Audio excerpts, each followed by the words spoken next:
Hello everyone, welcome to my YouTube channel. आज हम एक नया रिक्रूटमेंट के बारे में जानेंगे जो कि आपका कोलकाता पुलिस में निकला है।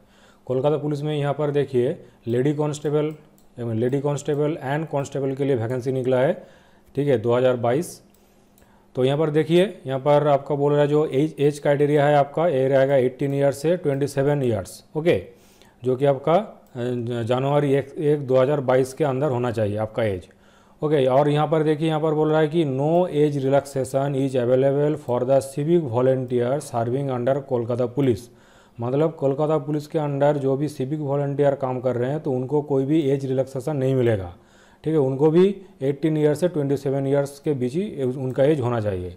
अगर मैंने ये आपका होगा यूआर कैंडिडेट के लिए, लेकिन गवर्नमेंट के रूल के हिसाब से जो भी आपका SC ST या OBC कैंडिडेट है उनके लिए जो भी एज का प्रावधान है, जो कि एज का छूट दिया जाता है वो उनको मिलेगा, ठीक है। फिर देखिए यहाँ पर एजुकेशनल क्वालिफिकेशन, जो कि यहाँ पर बोल रहे हैं कि आपको Madhyamik exam from West Bengal board of secondary education, मतलब और इट्स इक्विवेलेंट, मतलब आपको 10th स्टैंडर्ड पास होना पड़ेगा। अगर आप वेस्ट बंगाल बोर्ड से पास कर रहे हैं तो भी चलेगा, नहीं तो आप कोई भी स्टेट का जो बोर्ड होता है वहाँ से आपको पास करना पड़ेगा 10th स्टैंडर्ड, ओके। तो आप इस पोस्ट के लिए एलिजिबल होंगे। फिर देखिए यहाँ पर क्या बोल रहा है कि लैंग्वेज जो है तो आपको द एप्लीकेंट मास्ट बी, ठीक है, must be able to speak read and write in Bengali language. मतलब आपको बंगाली लैंग्वेज के बारे में आपको जानना भी पड़ेगा, बोलना भी पड़ेगा और लिखना भी पड़ेगा, ठीक है। तो ये मैंडेटरी है। लेकिन यहाँ पर कुछ छूट है जो कि आप देखिए यहाँ पर, जो कि बोल रहा है the persons who are permanent resident of hill subdivision of Darjeeling Kalimpong district. मतलब जो भी दार्जिलिंग एंड कालिम्पोंग से बिलोंग्स करते हैं तो उनके लिए बंगाली लैंग्वेज जानना मैंडेटरी नहीं है, ठीक है। जो कि आपका West Bengal official language act 1961 के तहत आता है, ठीक है। West Bengal official language act जो कि 1961 है उसके अंडर आप अगर आप दार्जिलिंग या कालिम्पोंग से बिलोंग करते हैं तो आपको बंगाली लैंग्वेज जानना जरूरी नहीं है। फिर देखिए यहाँ पर क्या बोल रहा है कि home guard personnel and civic volunteer serving under Kolkata police and desirous of applying must have completed 3 years of service. मतलब अगर आप होमगार्ड है और सिविक वॉलेंटियर जो कि कोलकाता पुलिस के अंडर आप काम कर रहे हैं तो आपको 3 साल आपको काम करना पड़ेगा वहाँ पर, तो ही आप इस पोस्ट के लिए एलिजिबल होंगे, ठीक है। फिर देखिए अगर आप स्पोर्ट्स कोटा से बिलोंग्स करते हैं तो स्पोर्ट्स कोटा के लिए कुछ प्रावधान रहते हैं वहाँ पर, कुछ उनके लिए भी कुछ छूट है।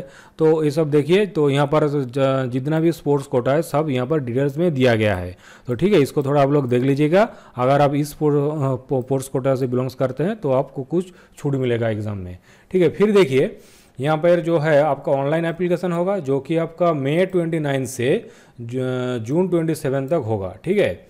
29 मई से 27 जून तक इसका फॉर्म फिलअप होगा। फिर देखिए यहाँ पर बोल रहा है अगर आपको कुछ एडिट करना है, ठीक है, आप आपने फॉर्म फिलअप कर दिया, आपने पेमेंट भी कर दिया, फिर आपको लग रहा है कि नहीं मेरा इन्फॉर्मेशन थोड़ा गलत हो गया, तो उसके बाद देखिए आपका 1 जुलाई देखिए यहाँ पर 27 जून में आपका फॉर्म फिलअप कंप्लीट हो जा रहा है। इसके बाद आप कोई भी फॉर्म नहीं फिलअप कर सकते।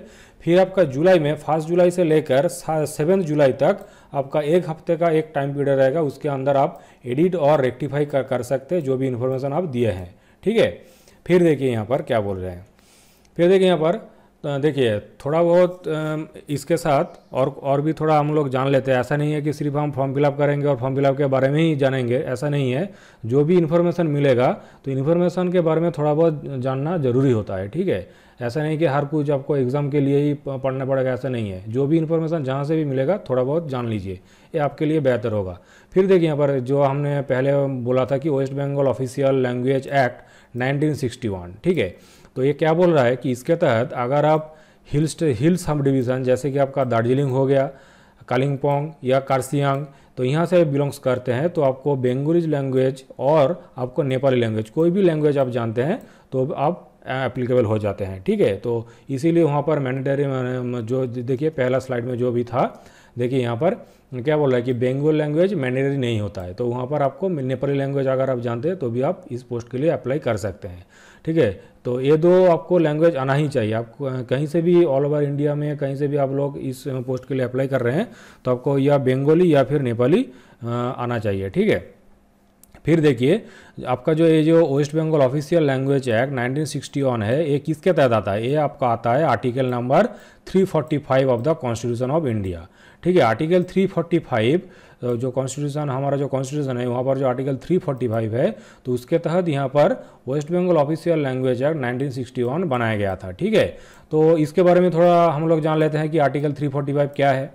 मैंने आपको तो पहले भी बोला था कि जो भी इन्फॉर्मेशन मिले तो उसको थोड़ा जान लेना बहुत अच्छा होता है, ठीक है। फिर देखिए यहाँ पर जो भी है आर्टिकल 345, आर्टिकल 345 क्या बोलते हैं कि ना official language or languages of a state subject to the provisions of article 346 and 347 the legislature of a state may by law adopt any one or more of the languages in use in the state, ठीक है। तो यहाँ तक देखिए, तो यहाँ पर क्या बोल रहा है कि अगर स्टेट लेजिस्लेचर के पास ऐसा प्रावधान है, उनको ऐसा छूट दिया गया है, पावर दिया गया है जो कि आपका आर्टिकल 346 एंड 347 के अंदर आता है। तो इसके हिसाब से कोई भी स्टेट लेजिस्लेचर वो अपने स्टेट में ऑफिशियल लैंग्वेज क्या सिलेक्ट करेगा, किसको ऑफिशियल लैंग्वेज रखेगा, तो ये उनके ऊपर डिपेंड करता है। जैसे कि वेस्ट बंगाल में आप देखेंगे तो यहाँ पर ऑफिशियल लैंग्वेज इंग्लिश भी है और बंगाली भी है, ठीक है। तो इसीलिए हर एग्ज़ाम में जो अगर आप वेस्ट बंगाल में किसी भी एग्ज़ाम के लिए अप्लाई करेंगे तो यहाँ पर ऑफिशियल लैंग्वेज बंगाली है, इसीलिए आपको बंगाली जानना बहुत ही ज़रूरी हो जाता है, ठीक है। वैसे आप देखिए जो हमारा नागालैंड स्टेट है, नागालैंड में ऑफिशियल लैंग्वेज आपका हो जाएगा इंग्लिश, ठीक है। वहाँ पर ऑफिशियल लैंग्वेज क्या है? इंग्लिश। तो नागालैंड में अगर कोई भी जॉब वैकेंसी निकलेगा तो वहाँ आपको इंग्लिश जानना बहुत ही मैंडेटरी हो जाएगा। तो ये होता है आपका आर्टिकल 345, तो ठीक है, इसके बारे में थोड़ा बहुत जान लीजिएगा। फिर देखिए यहाँ पर देखिए पीरियड ऑफ द एप्लीकेशन, ठीक है। एप्लीकेशन पीरियड मैंने आपको पहले भी बताया, मई 29 से लेकर 27 जून तक रहेगा। फिर देखिए यहाँ पर आपका जो पे स्केल यहाँ पर कोई भी दिया नहीं गया है, वो आपका आफ्टर ज्वाइनिंग आपको बताया जाएगा कि आपका पे स्केल क्या होगा। और यहाँ पर देखिए कितना वैकेंसी है, ठीक है। टोटल देखिए 21 टाइप का आपका कैटेगरी हो गया। तो कैटेगरी वाइज देखिए अगर आप अनरिजर्व कैटेगरी से बिलोंग्स करते हैं, वो भी कांस्टेबल मेल तो 283, अगर लेडी कांस्टेबल हो गया तो 83। तो ऐसा करके देखिए टोटल 21 है। तो इनको थोड़ा आप लोग पॉज करके इसको देख लीजिएगा। यहाँ पर टोटल जितना भी वैकेंसी है यही तक है। फिर देखिए यहाँ पर आपका रिक्रूटमेंट कैसे होगा। पहले तो आपका हो जाएगा, देखिए यहाँ पर पहला हो जाएगा आपका प्रिलिमिनरी रिक्रूटमेंट टेस्ट, ठीक है। ये आपका पहला है जो कि आपका 100 मार्क का होगा, 1 घंटा का टाइम रहेगा। तो इसके लिए देखिए आपका जनरल अवेयरनेस और जनरल नॉलेज जो कि 40 मार्क, आपका मैथमेटिक्स हो गया आपका 30 मार्क्स, आपका रीजनिंग हो गया 30 मार्क्स। टोटल 100 नंबर का क्वेश्चन होगा जो कि MCQ बेस्ड है। और ये सिर्फ आपका क्वालिफाइंग इन नेचर है, मतलब आपको सिर्फ यहाँ पर क्वालिफाई करना पड़ेगा, ठीक है। 100 नंबर में आपको क्वालिफाई करना पड़ेगा और ये 1 घंटा का एग्ज़ाम होगा।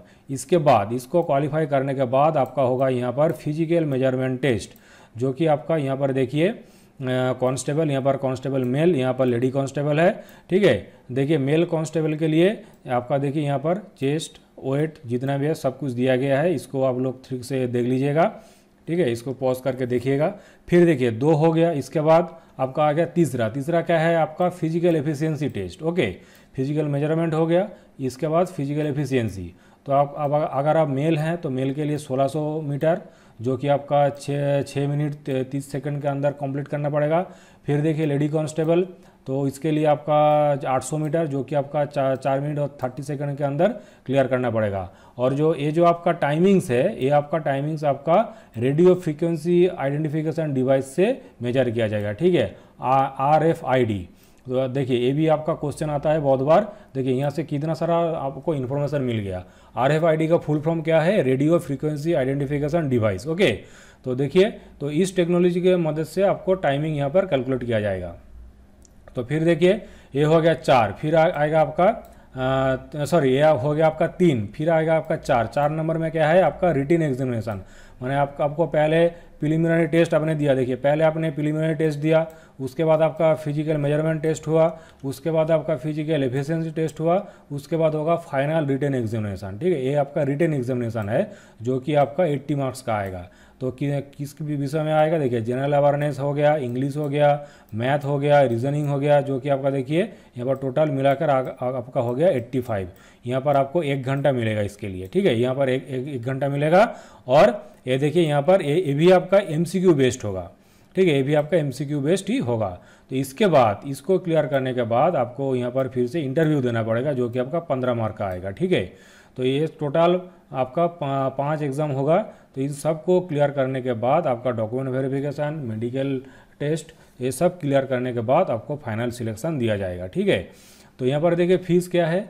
फीस देखिए, अगर आप SC एंड ST से बिलोंग्स करते हैं तो आपको कोई भी फीस नहीं देना पड़ेगा, लेकिन आपका एक प्रोसेसिंग फीस लगेगा जो कि आपका 20 रुपया होगा। ठीक है, देखिए SC ST के लिए सिर्फ 20 रुपया प्रोसेसिंग चार्ज, और SC ST को छोड़ के इनको छोड़ के अदर्स जो भी कैटेगरी है, UR हो गया, आपका OBC हो गया, जो भी कैटेगरी हो गया, तो उनके लिए टोटल लगेगा 170। ठीक है, 170 रुपीज़ यहाँ पर लगेगा।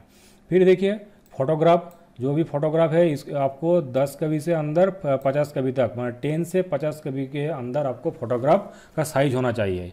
फिर देखिए सिग्नेचर देखिए यहाँ पर 5 कभी से 20 कभी। ठीक है, सिग्नेचर 5 से 20 और ये आपका 10 से 50। ओके, और एक इम्पॉर्टेंट बात, आपका जो फोटोग्राफ है फोटो, उसको आपको वाइट बैकग्राउंड में खींचना पड़ेगा। ठीक है, इसको must be on white background. ठीक है, इसको थोड़ा ध्यान में रखिएगा। फिर देखिए यहाँ पर बस हमारा यहाँ तक हो गया कंप्लीट। ठीक है, ये था आपका टोटल जो भी इंफॉर्मेशन था दिया गया है। फिर देखिए यहाँ पर हम लोग देखेंगे कि आप लोग अप्लाई कैसे करेंगे। ठीक है, तो इसका डिस्क्रिप्शन लिंक हमारा डिस्क्रिप्शन में दिया गया है, इसका लिंक। तो यहाँ पर देखिए आप उस लिंक पर क्लिक करके डायरेक्ट इस वेबसाइट पर आ जाएंगे आप, नहीं तो वेस्ट बंगाल पुलिस का ऑफिशियल वेबसाइट भी आप खोल सकते हैं, वहाँ से भी आप लोग इस वेबसाइट पर माने इस साइट पर आ सकते हैं। तो डिस्क्रिप्शन में लिंक है, तो उस पर आप क्लिक करेंगे तो पहले आपको इस वेबसाइट में ऐसा पेज खुलेगा आपके सामने। तो यहाँ पर देखिएगा कि आप गेट डिटेल्स यहाँ पर है, देखिए फिलअप एप्लीकेशन फ्रॉम ऑनलाइन। तो यहाँ पर गेट डिटेल्स, यहाँ पर आपको क्लिक करना पड़ेगा। तो इसके बाद देखिए, इसके बाद आपको ऐसा पेज आएगा आपके सामने। तो यहाँ पर देखिए the post of constable, lady constable in Kolkata police 2022। तो यहाँ पर आपको क्लिक करना पड़ेगा। क्लिक करने के बाद आपके पास ऐसा पेज आएगा। ठीक है, आपके पास ऐसा पेज आएगा। तो यहाँ पर देखिए अप्लाई ऑनलाइन है यहाँ पर, तो अप्लाई ऑनलाइन पर आप लोग क्लिक करेंगे तो उसके बाद आपके पास ऐसा पेज आएगा। ठीक है, ऐसा पेज आ गया। अगर आपके पास यूज़र नेम और पासवर्ड पहले से हैं, अगर आप पहले से रजिस्टर कर चुके हैं तो आप लोग लॉगिन करके यहाँ पर फॉर्म भरिए। अगर नहीं करे हैं तो आपको यहाँ पर साइन अप करना पड़ेगा। साइन अप करके यूज़र नेम और पासवर्ड क्रिएट करना पड़ेगा, उसके बाद फिर से लॉगिन करना पड़ेगा। ठीक है, यहाँ पर साइन अप के बाद आपका यूज़र नेम एंड पासवर्ड बन गया, उसके बाद यूज़र नेम एंड पासवर्ड देके आपको फिर से लॉगिन करना पड़ेगा और उसके बाद आप फॉर्म फिलअप कर सकते हैं। तो ठीक है, आज का इन्फॉर्मेशन यहीं तक था। जो ठीक से पढ़ाई कीजिए और एग्ज़ाम के लिए best of luck. Thank you.